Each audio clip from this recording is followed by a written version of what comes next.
everybody, this is Money Mom again. I'm going to be uploading this Monday morning. A wonderful guy and one of my favorite channels out there, Dennis from TruFinancials, was kind enough to invite several of us, or anyone that wanted to join in, to a collab called Home Buying Process, Home Buying Series. And he asked 7 questions. So I'm going to go ahead and answer those questions. But I first want to say thank you to Dennis, and I'm going to link him below. As many of you may already know about his wonderful channel, but the one thing I really like about Dennis is he's always very kind to respond to people's comments and is very generous and very encouraging, which I really appreciate that quality. And he does a wide variety of subjects, and I really enjoy that, and I feel like I've learned a lot from him. So thank you, Dennis. Now, let me get going to the 7 questions. First of all, we've only owned one home. I got married at age 29, and I bought this home when I was 31. So, so I don't have as much knowledge as some of the other folks with this topic, and my situation is different, and you'll hear why when I start with the questions. Number 1, what's the best advice you can give someone looking to buy a home?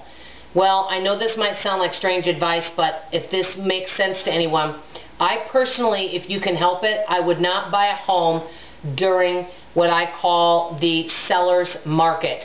For example, right now, I don't feel is a good time to buy a home. And I will give an example. There's been times where homes are really good prices and really poor price, and not good prices. And I had a girlfriend of mine, this is a great example, that bought a house when the prices were really high. Well, guess what? She needed to move for her husband's job. They were upside down on their mortgage and couldn't get what the house was worth because the house had depreciated due to the market going down. So when we bought this house in 1997, it was what I call a buyer's market. The house we lived in, and I did a tour of our house, it was actually a few months ago, and it's nothing fancy. Our house is like a little less than 1,200 square feet, 1.5 baths. We have a 2-car garage out in the back. Nothing fancy at all. It is paid off now, but we bought it at a very good deal. We were renting it from my girlfriend's parents, and it was her grandparents' home. And the houses at that time in our neighborhood were going for $75,000. We got it for $65,000, which was very generous. And the home was already fixed up. I mean, if we wanted to update things, it's fine, but it was in very good condition. So we paid $65,000 for it. So my best advice is look at the prices of the homes and see what the market is doing before buying.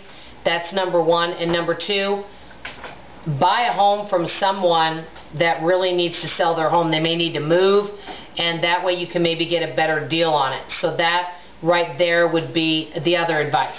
Number 2, what was the biggest mistake you made during your home buying process? To be honest, we didn't make any mistakes because we didn't go through a realtor. We bought it from the seller. So we bought it directly from the person and used a bank. So I don't feel we made any mistakes. Number 3, what unexpected expenses came up? The only thing that I can say is we did put money down. I think we put $5,000 down. And we already knew about the closing costs. We knew about all the expenses. The only thing that would have been smart for us to do is to have a savings account with a few $thousands in it, so in case that we needed some home repairs, that we could get those fixed. So that would be my best advice, is figure out what it's going to cost you in closing costs and how much you want to put down, and also to have a special savings account for home repairs and anything you need for the house. That would be my best advice on that. Number 4, how long was your home buying process from start to finish? To be honest, I don't remember, but it was maybe a month.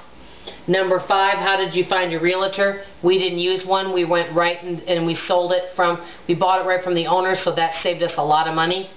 Number 6, did you have a good experience with your realtor? We didn't have a realtor. Number 7, are you paying extra towards your house to pay it off? We paid it off, and I will mention this briefly. The biggest advice that I would give is to find out what the house cost and what your payment is going to be. And like, to me, I didn't want a payment that was going to be more than $800. So I had to buy a house that I was going to be able to afford. Like, I know people that have $2,400 house payments. Problem is if one person loses their job, that could be a real burden for someone else. So my advice is, if there's more than one person working, to see if you can live or pay that payment off one person's income. I feel that's important. Also, we did a 30-year loan, but at that time in 1997 the interest rate was 7.1. For I think like 4 years later, the interest rate went down to 5.125. We refinanced and went to a 15-year loan, then paid extra on the principal. If you can afford a 15-year loan and to pay extra on the principal so you pay off your house quicker, that could be a really good way to go. That's just from my experience, but I think the interest rate right now is good. So I don't know if any of my information is going to help anyone. I guess my biggest advice is really think about, also when you buy a home, are there things in there, is it going to be a fixer-upper, or is everything ready to go? And are you and whoever you're going to be moving in a house with, your spouse, or whoever you buy a home with, do they know how to fix things, or are you going to have to hire out? There's just a lot of questions to ask yourself, and I will just say this. Owning a home is wonderful. There's a lot of benefits, but the big thing is there's always something to fix. So you really need a special house savings account for any repairs that may come up.